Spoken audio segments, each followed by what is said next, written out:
You are tuning in to the You Are Loved podcast, where we hope to bring love and kindness to the world.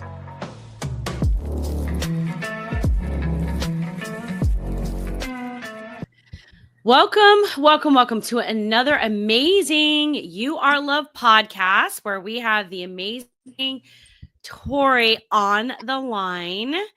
And so we're super excited, and because she does stuff with education and so forth, I just had to mention just something really quick, that we are designing a children's workbook to help children with self-development, emotional skills, understanding their self-worth. And I just wanted to show it to everyone. And it's called I'm One of One. And it's a fun workbook for kids to explore who they are and who they want to become. So I just wanted to throw that out there. And so Tori is as a senior community experience cloud architect at Stebo Systems. She leads the strategy, design, and evolution of their global customer and partner communities, transforming them into powerful ecosystems for engagement, enablement, and innovation. With over 1,150 customers and 700 partners, these aren't just platforms, they're trusted spaces when people connect, collaborate, and grow. From launching a robust knowledge base with 700 plus curated articles to designing intelligent tables of contents, pages that surface the right content at the right time, she focuses on removing friction and delivering value through intuitive, scalable digital experiences. She also created and continues to evolve Community Live, a bespoke programming series designed to foster education, amplify thought leadership, and strengthen peer-to-peer learning. One of her most impactful initiatives has been leading the evolution of her product feedback process from implementing native Salesforce ideas to upgrading to AC ideas. Ultimately transforming it into her official enterprise-wide enhancement request system. By integrating engagement and content behavior data directly into Salesforce and HubSpot, she enables smarter, more personalized decisions across marketing, product, and customer success. While she actively leverages AI and automation to scale insights, identifies trends, and improves the user's journeys, she believes what sets their communities apart is what AI will never replace: genuine human connection. She personally gets to know her members, ensure they feel seen and supported, and make sure they always have someone to turn to, whether that's her or the right subject matter expert. This culture of trust, care, and accessibility is the heart of everything they do. She's passionate about creating experiences that deliver measurable business impact and meaningful human engagement. So if you're working to build connected, empowered communities or scale customer success through a blend of data and empathy, she'd love to share and learn alongside you.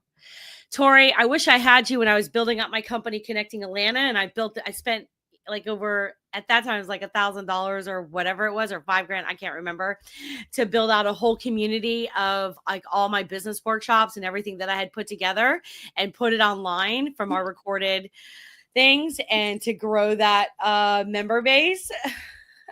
So that was you would have been like a integral mentor for me at that time when I was building that out when I was in Atlanta. So welcome to the You Are Loved podcast. I'm truly excited to have you on. And you're also an author. I did not mention that. You're a best-selling author, transformation coach, certified SCRUM Master, 2X Stebo Systems MDM certified, and 3X Salesforce certified. What is a SCRUM Master? What's that? Sure. So it is a methodology or a framework by which companies essentially manage projects. Okay. And so as a Scrum Master, my role in that as a Scrum Master is to coach teams to achieve their goals. And so things like having the daily stand-ups with the product organization, and we don't, they have all the answers. We as a Scrum Master just guide them to committing to what they can. Again, just coaching them on what they have already committed to, helping them to be accountable, and also to help them clear any roadblocks that may be in their path. So I know it sounds like a crazy word called Scrum, but it's a methodology, it's a framework. So back in the day when you had like waterfall project management, and it would take like a year to build and launch Yeah. something. Right. So now this is a very more lean way where we can deliver value even in 1 week or 2 week sprints. So that helps companies adjust along the way, because if you waited until you got something built a year or two out, it might actually be obsolete by the time that you brought it to market, because the market Right. so quickly and rapidly evolving. So that's just another one of the hats that I wear in life is as a Scrum Master. I am also a certified life coach, and so that is one of my greatest joys. In addition to the work that I do, in the business marketplace and technology, and also with being an author. So I've published my first book back in 2019, and that was a self-development type work. And it was actually, like you mentioned, that you have a children's book in the work, and I was at a very pivotal place in my life, and I was like, God, well, what can I bring or deliver to the marketplace in the next 6 months? Because it was kind of like a life or death situation, and my target market really for that book was girls, like probably the 8 to 14-year age group, because I said, if I was to look back in my life, and I could see that, really we had everything we need already right now, even at that age. That's what I would tell my younger self, or that's what I would tell a young person. You already have what you need to be successful right now. I love that. You'll have to make sure you send us the link for that. Is it on Amazon? It is. Okay, awesome. Yeah, if you send the link for that as well, because we have an 8-year-old in our house here, and I'd love to get that for her. Sure. Yeah, I absolutely will. It's called You Got This: Letters to My Younger Self, Volume 1. Oh, I love that. So I take it there's going to be more volumes. There will. And other books. Yes. So as a certified life coach as well, so what type of life coaching do you do? Because life be lifing. So Yeah. like we said. So I'm a certified neuro linguistic programming life coach. So I work with a lot of I guess very, very high performers, executives. It seems like, everybody looks at you and thinks, hey, you got it all together. But a lot of times, just helping people to achieve their peak performance, overcome obstacles, because no matter who you are or where you are, everybody has a burden. Everybody is struggling with something. And even, high performers and quote unquote successful people. So most of my clients are women. I do have some males or men that I work with as well. So it's whatever their goals are, helping them to get on a plan and work their plan, and coaching them along the way. That's awesome. I love that. That's really in line with, what we do. And like with when we created our planners and our journals, our 21-day transformational journal, and then our planner that helps. Because as you probably see, and I would love to hear more about this, because I'd love to understand a little bit more, is like a lot of times when people are on that fast track and they are very high performers and they're wanting to move to the next level, that I feel like there's 3 key areas that we have in our lives. One is relationships, right? With our faith, family, and friends. Mm-hmm. The second is our career. And the third is our self-care, right?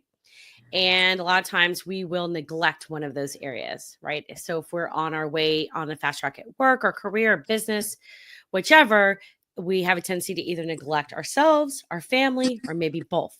So our goal was always to help provide suggestions and to balance that out. So what are ways that you actually, I mean, have you seen that with a lot of high performers where they're neglecting a specific area? And then what are some suggestions and tips that you may provide to them?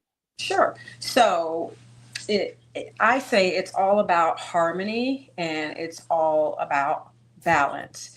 Mm-hmm. So, and you talked about relationships. It seems everything we do is relational. It's relational to ourselves, relationship with ourselves, because you have to be your own best friend, right? And the relationship with oneself is so vastly important. And then, in my opinion, being grounded with in your faith, whoever your higher power is, being part of something larger than yourself. I think first and foremost, foundationally. So I encourage people at whatever faith they practice. I support them in it, and people call it different things, but essentially, that is the being tied into and connected to source. Then there's also, relationships with in work, whether, it's employment, one's own business, a combination thereof, um, education, whether it's to support one's professional goals or, purely for kind of self-actualization. So there's a saying that says, the cobbler's children have no shoes, right? And even for therapists, a lot of times they have their own therapists. Coaches, life coaches have their own. It seems like sometimes even where your greatest giftings are, that's an area where you actually, I also need a great team. And as we go along in life, we see what our skills are, what our strengths are, but we can't specialize in everything. So that's why I say every successful person needs a team. You need your legal advisor, your financial advisor, your physical fitness and strength coach, your faith community. So many different areas of life, and again, as we grow through life, we see that we have a certain area of skill set, but nobody can master everything. So with that, we lean in and focus on what we do well, and then incorporate or engage a team to help us be successful. So I always try to look at the positive and the bright side, and work with people on what they would like to improve. Um,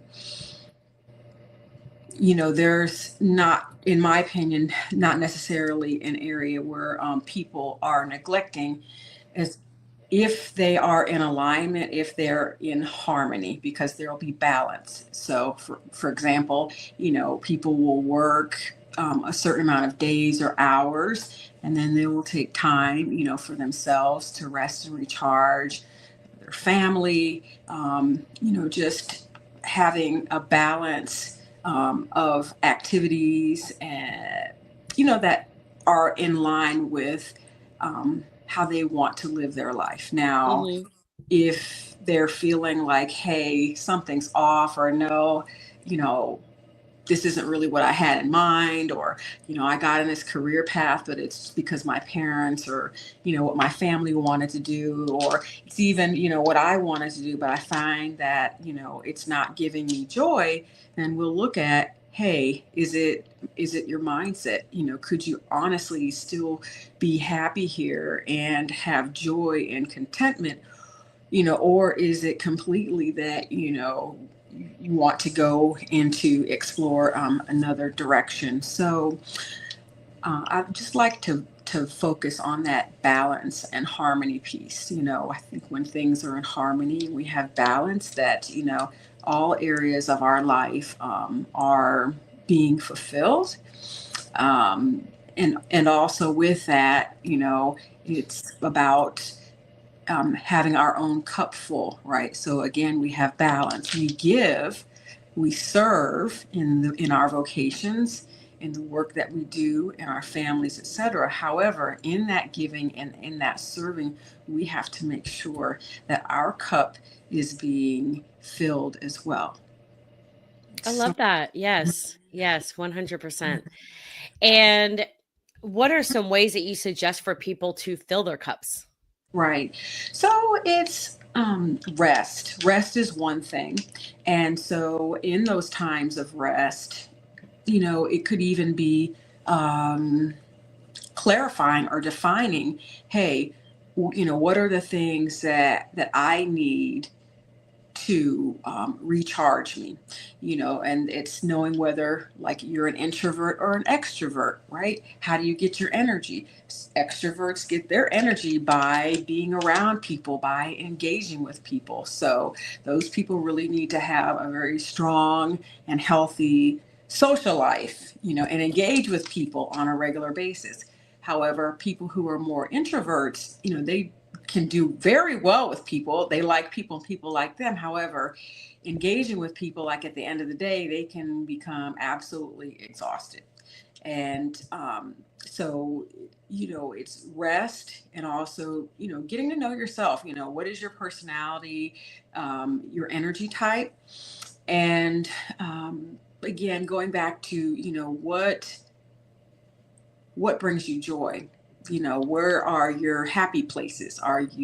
Is it the beach? Is it the mountain? Is it at a lake? Is it at a desert? Is it music? Is it writing? Is it cooking? Is it gardening?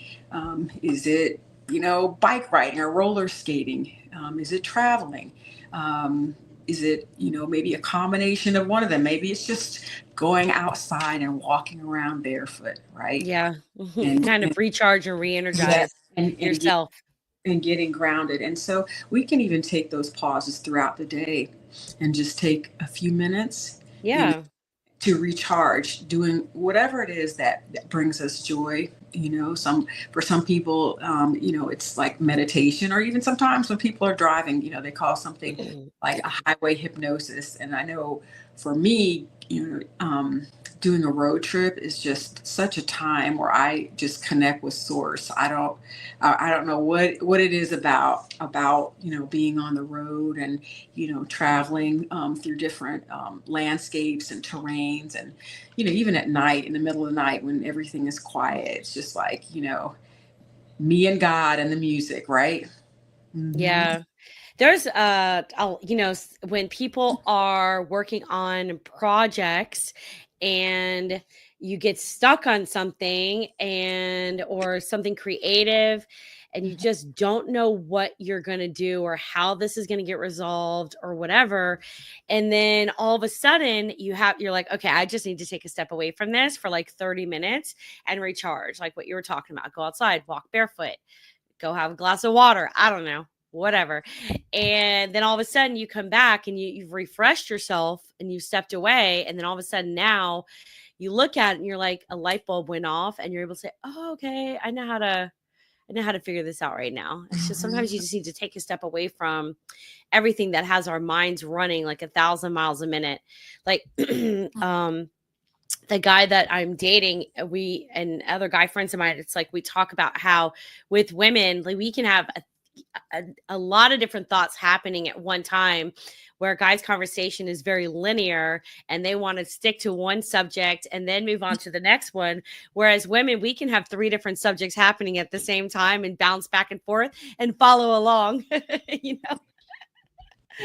I would say it's probably one of our superpowers that we're able to do that. Yeah, like an air traffic controller. Right. Mm-hmm. Oh my goodness. Kind of like back when the movie Airplane, we were just watching the old movie Airplane, like the 70s or 80s, whenever it came out, when the guy was like on the air and he was like going all over with the directions thing. So that's pretty awesome. So what was it that in your personal life or a revelation that brought you to wanting to start becoming a coach and to being able to help others and invest, because that could be very emotionally draining as well, because a lot of people have different things going on, and especially dealing with high earning and high driven individuals. A lot of them are type A personalities and or strong personalities. Not everybody, but a lot. And so that, I mean, you picked the interesting target market to go after, but what would you say like led you to that, to wanting to be able to make a positive influence in that area?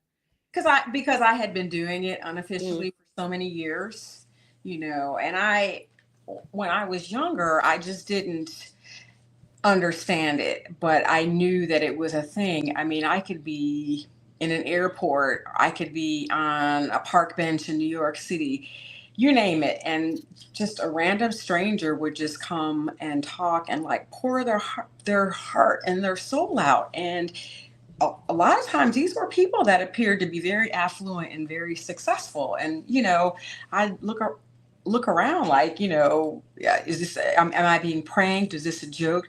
But I have always been able to, I think, listen to people and hear people. I was very much a shy person and an introvert growing up. So, one of the things that I learned to help me be social is to learn how to listen, even in my young adulthood. And sometimes that's all people want, is to be heard. And sometimes, the people that they know that they're familiar with, they can't listen or won't listen. So finding someone who listen is a blessing. And I felt, when I became aware that this was a gifting, why people would just come to me, with their stuff or in their crisis. And so, that's why I eventually decided to get a certification, because I had been doing it unofficially. And then, in business, even in marketing and in technology, I have been a consultant at times and worked even as employee consultatively. But in terms of the core, it does involve the workplace, but just overall on a larger scope, working with a person's life. Yeah, I felt very, very honored and very blessed, again, that people would be coming to me. And I said, people say, well, when younger people are figuring out like, hey, what should I do with my life? And so one of the things they're always told is, what do other people tell you that you're good at? What are things that come naturally for you? So that's why I got the certification as a life coach. Okay, that's awesome. Yeah. That's awesome. One of the other things you said earlier, kind of jumping back a little bit, stupid microphone keeps falling, is you said that, regardless of, when they have the relationships like with their faith, and regardless what anybody's faith is, which I really appreciate, because I'll say that, like, I have a therapist and I've had her, we just thought the other day, it's been like 7 years she's been my therapist. Now I don't, not obviously, but I don't go as much as I did in the very beginning. Like in the beginning, it was like twice a week. And then it went down to once a week, and then once a month, and then once every few months. And so now it's like once every few months, like when I'm dealing with some type of, I feel like it's a crisis, and I'm like, okay, and I'm having a foggy brain, and I need to figure out, I need to process it, and I need to figure out how I get through this, and learn tools to be able to get better. But my therapist is Jewish, and she knows that I'm a Christian, and she, sorry about that. So she never negates the fact that I'm a Christian. I don't negate the fact that she's Jewish, but she supports me in that. And I truly appreciate and love her for that and value her for that. And we always say that if she wasn't my therapist, we'd be friends. but if I want to talk to her, I got to pay her. Yeah. So, but it's worth every penny. Mhm. So, and just really like just being able to have somebody, either as a mentor, since you have a ton of business experience, you have consulting experience, you've lived and you still do live that life that you're helping others to go through and being able to get on the other side of that, right? So I know there's some things that we're wanting to do with our business to take it to the next level. And I was just speaking with a gentleman this week that I had before we used to not get along. We used to be like, kind of bickering at each other or whatever. We both had strong personalities and didn't want to back down. But after getting to know each other on a total platonic friendship level, learned a little bit more about each other's backgrounds and stuff like that. I was like, have you ever thought about mentoring? Because I need a mentor that's good in marketing and business and so forth, because I need someone to bounce certain things for my business off of. I was like, can I take you to lunch? He was like, sure. So I'm super excited about that. And I also have found recently this week that as soon as you start to let go of some toxic things in your life, how God opens up doors, or doors start to open up in our lives for new opportunities and whatever purpose it is that we have to move towards that. So, yeah. Yeah, I totally agree with you. When you're talking about making space or clearing things out, I have a saying, making room for miracles. I love that. Even if it's like in your home or in your office, just cleaning stuff out, it opens the door for blessings. And it also, when we kind of take an inventory, even emotionally or mentally, and let go of some things like, journaling, taking out what's been in our head over and over and over and getting it on paper. And sometimes it's, putting some stuff away, it's releasing some things. Sometimes it's, putting our vision or our plan on paper. But clearing out that space does always make room for miracles. So that's a great tool. Yeah. Yeah, no, it's great. And I'm like a paper hoarder. So like bills and all different things. I had to get myself a Dropbox. So, and then I still hoard it because like I don't want to scan it and put it in. So it's just terrible. But so now I try to get everything emailed to me so I can just save it and put it in there, Yeah. Yeah. System that works for you. Yeah, no, it works great. And so that way it clears out the clutter of our minds. And it's interesting because in Atlanta with my condo, I have a lady that comes to clean like every 2 weeks when I'm there. And I'm terrible at making my bed. I do try to be more intentional at making it every day, but I'm not, 100% with that. But when I would come home and my house would be clean and my bed would be made and my room is neat and all that, I'm like, so refreshing. Like the rest of my house stays super neat, but then my room can kind of get cluttery. And so it's always like that relief that when you walk in and it's like, wow, this is great. So that's exciting. So what are some next steps for you? Like, what are you looking to accomplish for yourself, and what's your next goal? And are you going to write a book for adults as well? Like, what's going on? Sure. So I am at a good place in my life. I have been married for 2 years. I met my husband during the height of the global pandemic. So we have been together for a little over 5 years. So I am putting a lot of my focus on my full-time job, which is a full-time job. And I love it. It is my dream job, dream culture, the people. I've been there almost 6 years, and there's so much still to learn and grow and do. So I'm loving that. And also healthy relationships take effort. So I um, wrote another book after this first one in 2019. But when I met my husband, one of the things that, I had kind of taken an inventory before he and I met is, I had been successful in so many areas of my life, but that love thing, it wasn't. And so, I just talked to myself and I said, self, well, you've been so successful at all these other things because you put the work in, you study, Right. you train. So if you would put the same level of effort into that area of your life, then you'll probably be successful. So, relationships require work and they require tending. So, my focus has really been on,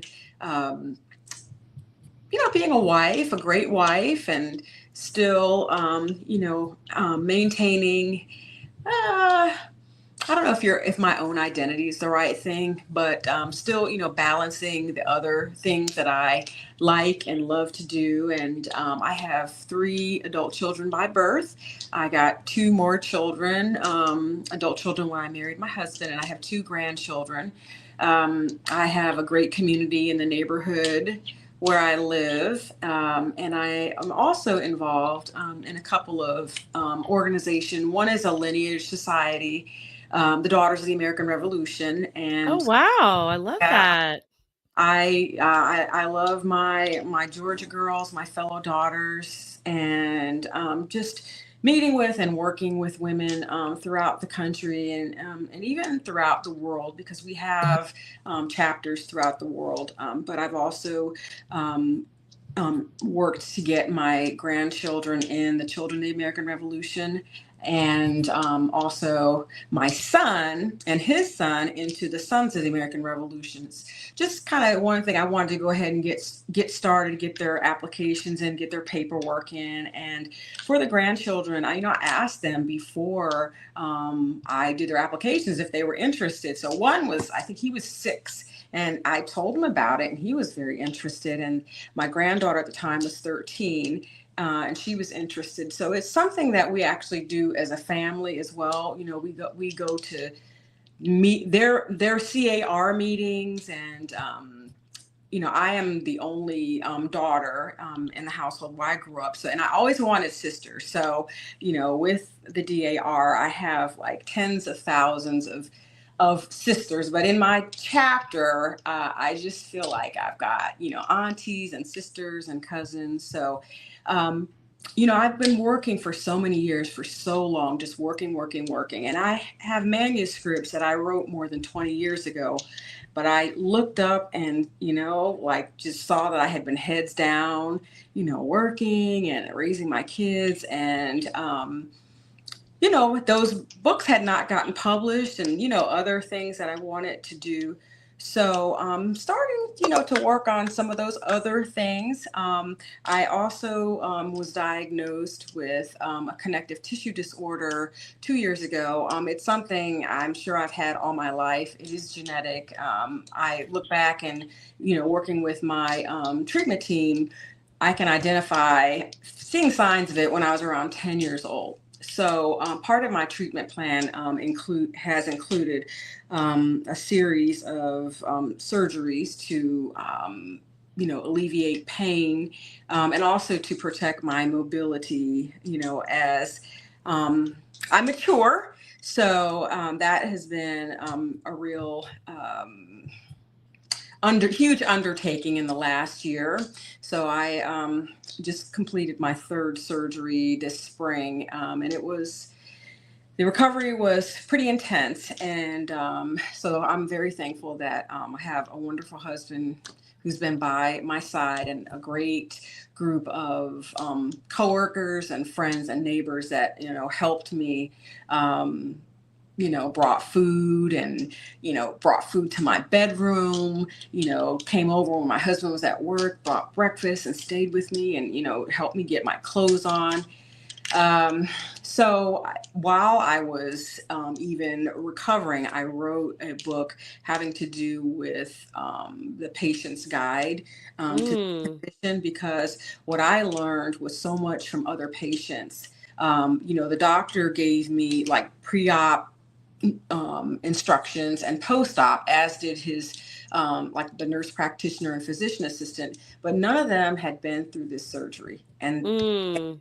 different when you're actually going through it. So I learned a lot from other patients. I made friends with some other patients, and observed kind of what they shared in these private Facebook groups. But I also came up with and found some things along the way myself, even with wound care. I had a wound that just was not closing up quick enough for me.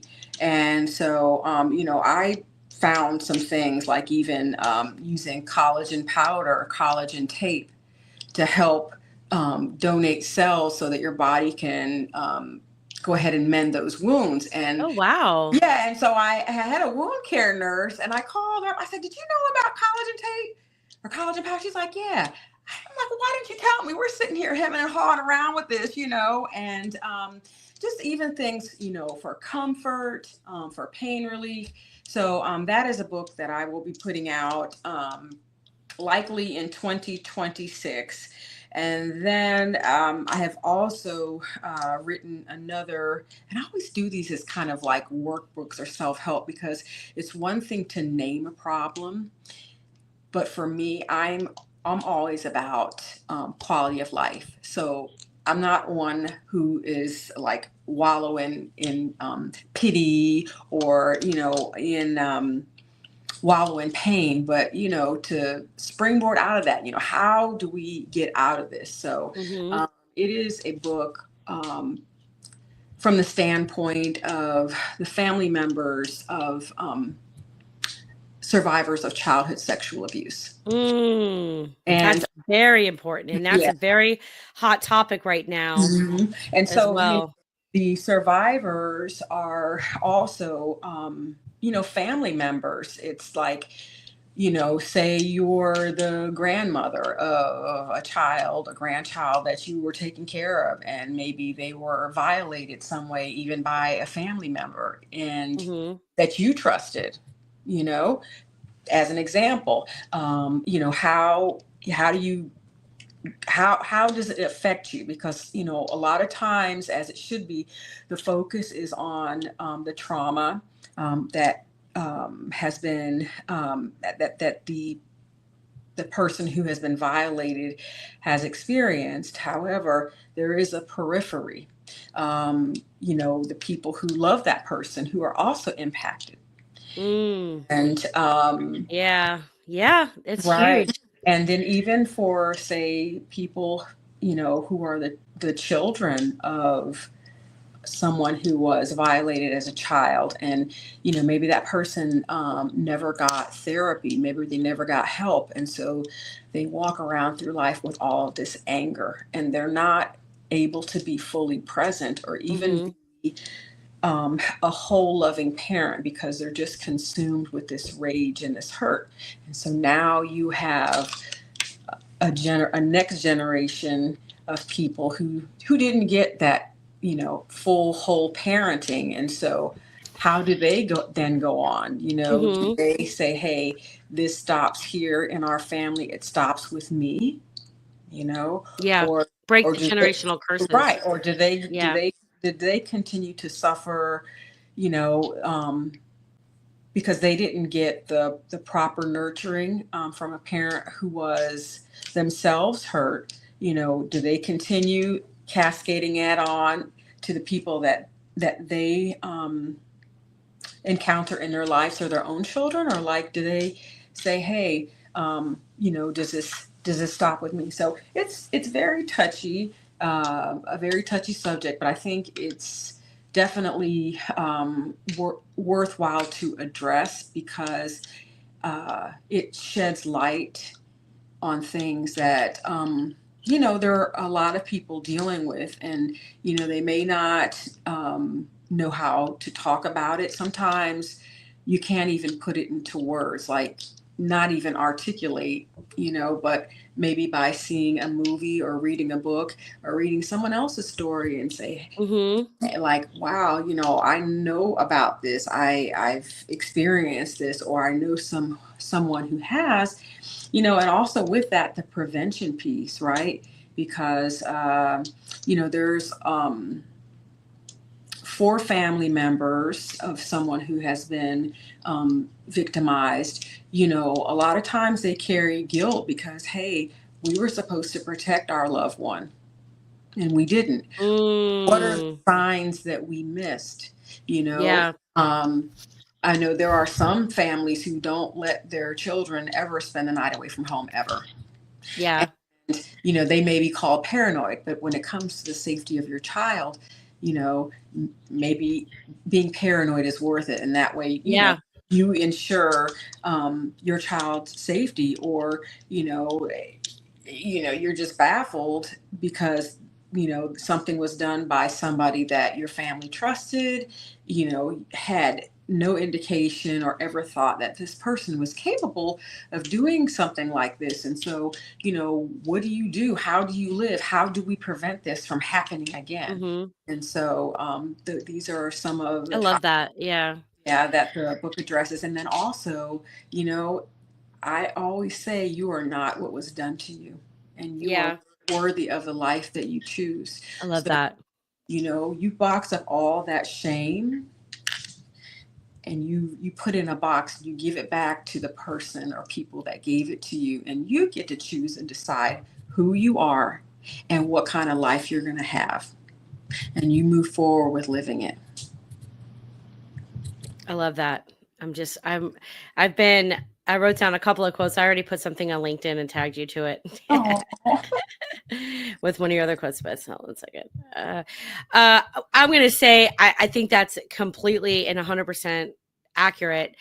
I was speaking with a lady yesterday that is a principal she was sharing the story to a number of us, that is principal at an elementary school. And there was a 9-year-old boy in the 4th grade that was, playing with his eggplant in class. And I said, well, that seems like an indication that something's happening at home. Yeah. And I don't think she thought that. She thinks maybe he was just being a little boy, but I'm like, 9 years old is a little young. So I'm thinking that there's something happening there for him to have been exposed to that. And I don't get it, like how people miss stuff like that, or at least start to question it and just say, hey, just in case, let's do some digging and see what's going on and talk to the parents or, whatever it is that you need to do, because I just thought that was kind of crazy. But what you were talking about, I'm sorry, you were going to say something. Or, refer to the school social worker. Yes. The guidance counselor, the social worker, and have them speak with him so that way he can feel comfortable in really getting that out. Yeah.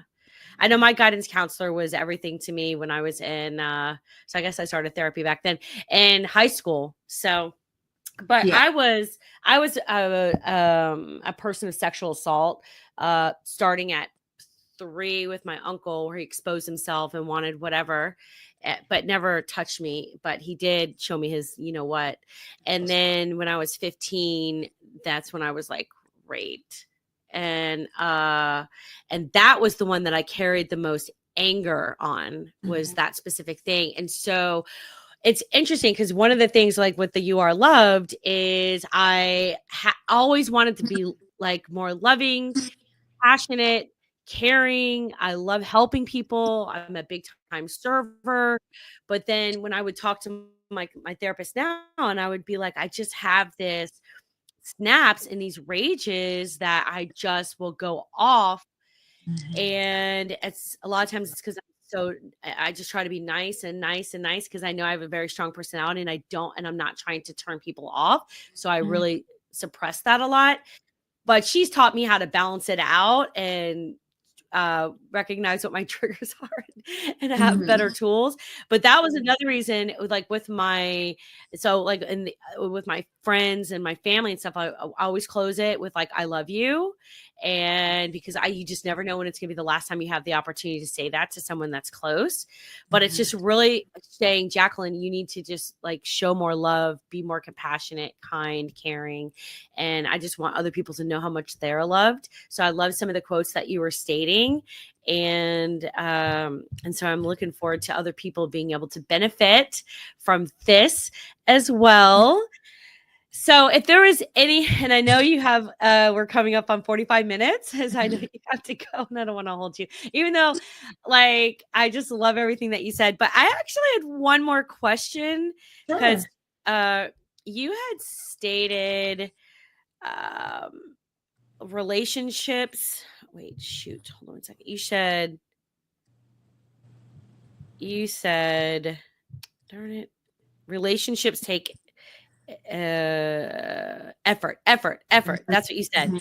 You said healthy relationships take effort. Can you just like expound on that a little bit? Like, especially if you're dating or marriage or something like that. And it's like, so what, can you just define that a little bit? Right. So, all relationships, I mean, if you're growing a plant, right? If you have a fish tank you're taking care of, it's ongoing work. So if you are a spouse or a parent, you've got to be intentional, because it doesn't just happen like it's supposed to. Like when I was younger, and I'm like, I had no tools, the way that I was like raised by wolves, honestly. My dad died when I was 4, and my mom, practicing alcoholic, even before I was born. And I think she still is, in her 80s. So there was a lot of neglect and abuse, and there were no speaking tools, right. Communication skills. It was either yelling or hitting. Those are the tools that I came into adulthood with and have had to unlearn and relearn. So that's an example. As a parent, our job is to prepare a young person to launch into adulthood. And so it takes ongoing effort. It's finding out what they like, taking time with them, right? Not just going to happen. You got to be intentional. I'm going to spend time with my child. They're 1, 2, 3 years old, and start talking with them, start asking them questions, start listening, start observing. And so along the way, as they're growing up, as minors in our home, that's a safe place. Helping them in a safe way to explore life and things, and identify their talents, also their ambition, their passions, what they like, what they don't like. So they'll have an idea of who they are, a sense of who they are, when they turn 17 or 18 and they go into the world. They'll have things like boundaries, so even practicing boundaries. So again, that's probably the hardest job I ever did, was being a mom. It was probably the hardest job I ever did. But all relationships, our relationship with, again, ourselves, you got to spend time with yourself. A lot of times, especially, sometimes trauma survivors, we just run around fixing everybody else or helping everybody else because we're running from ourselves. We need to sit still, and we need to do the shadow work. And a lot of times that's uncomfortable. So we run. We think it's uncomfortable, but then when we finally sit down and do it, you're like, hey, this really isn't bad. And I'm kind of liking this. We're getting a lot done here. So, if we have a car has to be maintained. And, and even driven a certain way. So, all relationships, even our relationship with money, it's all, this is relational. They all take effort. It's just so simple. And some of the things, we engage experts in, right? some things we can and we will, handle on our own. But some things, like I said, even, I don't know if doctors self-diagnose. I don't know if they do, but, even, coaches need coaches, Mm-hmm. therapists need therapists. Every successful person has a team, an entire team of experts. And so those people help with the effort that is put into relationships, right? Mm-hmm. That's so true. That's so true. And one last question. Like when you're and your now husband first started dating, how was the communication? Was it like super simple, like very reciprocal, very easy? Everything just seems super like flowy? Well, there was a lot of questions. We both had a lot of questions. And at first, I mean, we had really great conversations even before we met. We took it offline pretty quickly. It's not like we were months and months, like, communicating on like this Yeah. online. And then, we had some phone calls and, we decided to meet in person. But there was a lot of fact finding, and I was doing my due diligence because, hey, this is really serious. I had somebody told me, yeah, you act like this is a job interview. I'm like, it's actually deeper than a job interview because we're talking about maybe you might come into my personal space, or, or I into yours. So yeah, it's definitely. So, that flushed that one down the toilet. But, you know, having been, both been married before, and, you kind of learn the questions to ask again, if so we were both very intentional, and there were a lot of questions. There I know he asked me questions that at one time in my life I probably would have blushed and been so embarrassed, but they were very valid questions, Mm-hmm. and I appreciated him wanting to know that much about me. So, we had fun, but, in dating, but it was very intentional because we were Yeah. both like, you know, yeah, this is kind of like, it was like a National Geographic. So Mm-hmm. the male approaches the female and starts to determine if, and then the female Yeah. explores the male to see if he will be a good provider and protector for their tribe or future mate. Right. Then female gives male the signal that she Yeah. that That she she's open for all that. right. Yeah. So it was very intentional. Like, we did, even during the pandemic, we he started coming bike riding with me. That's something I took up during the quarantine. But we were always like learning each other. I was observing him on how he showed up in the world. Mm-hmm. It was really important to me, not just how someone treated me at that time, but observing how they treat other people, how they Mm-hmm. treat somebody um, who they don't need. How do they treat elderly people? How do they treat service people? You Mm-hmm. know, and Yeah. and I liked, one thing that really stuck with me. And people ask me, what do you like most about your husband, or what did you like most? And I still do. And I love the way that he shows up in the world and how he treats people. Oh, I love Um, that. because I knew that would be an indication of how our life together would be. Yes. Someone is nasty and cruel and mean to people, but they're nice to you. That nice to you is going to wear off. Yes. They're going to end up being the person that you see them showing up in the With world. other people. So, Hmm. Tori, you're amazing. I feel like we should do a whole other podcast on just relationships. And I definitely would love to have you on again at some point. Probably would be like, 5 years from now. We'll plan it for a year. It'll be 5 years later. No, I'm just kidding. I'm only Yeah, joking. it's been a challenging year. Even with all of the health stuff that I had going on, but and a lot of, like, travel commitments, but I just loved what you do, when you first approached me. And it's so simple, but I think that you get to the core of human existence. Everybody Yes. everybody wants to be loved. Yes. So just to hear that you are loved, I thought that was pretty special, pretty magical, what you're doing. So I appreciate that. You're Thank you. amazing. I appreciate that, Tori. Thank you. So are you. So are you. Okay, so we're going to have your links in the bio. Okay. And make sure we get the link to your Amazon book along with the title of it and the links to the other and your website for people can book you. And if you want your LinkedIn page on there as well. So just whatever links you want, we'll make sure they're in the description and the bio. And then we are going to air this. It's going to go out on Monday. Okay, sounds good.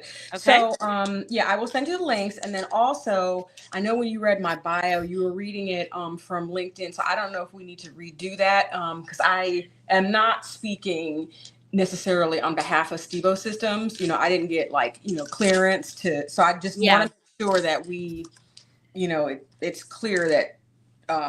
So send me your personal bio. Okay. That'd be better. Yeah. So then we'll highlight that in the description as well. So, okay. But still, it's all amazing stuff that you do. Thank you.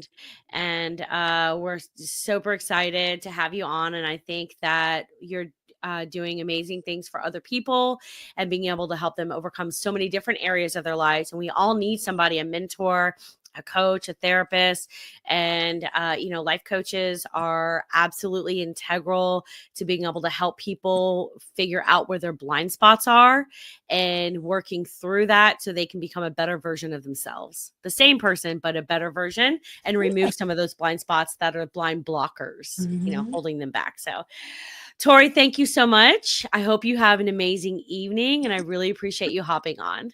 Thank you. Awesome. Well, looking forward to talking to you very soon. Yep, same here. I'll talk to you soon. Bye-bye. All right, bye-bye. Everyone, thank you so much for hopping on another You Are Loved podcast. We were talking about journaling and being able to work through blind spots. I like to call them blind blockers. I just made that up. But anyways, we also have this, which is our 21-day transformational journal. It takes you through 21 days, 3 weeks of questions, and it has a bunch of writing space for you to be able to just pour out your feelings, answer that question, or just write whatever you want. But it's a Monday through Friday for 3 weeks, and you can get it at youareloved.store. Or if you want the free version, which is the digital version, you can go to youarelovedjournal.com. So thank you everyone for tuning in. We really appreciate it. And we look forward to having you on again soon. And here is our outro.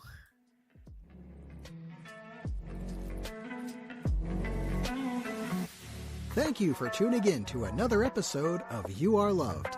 If you have any topic ideas or would like to be a guest on the show, please hit us up on Instagram at youareloved.store.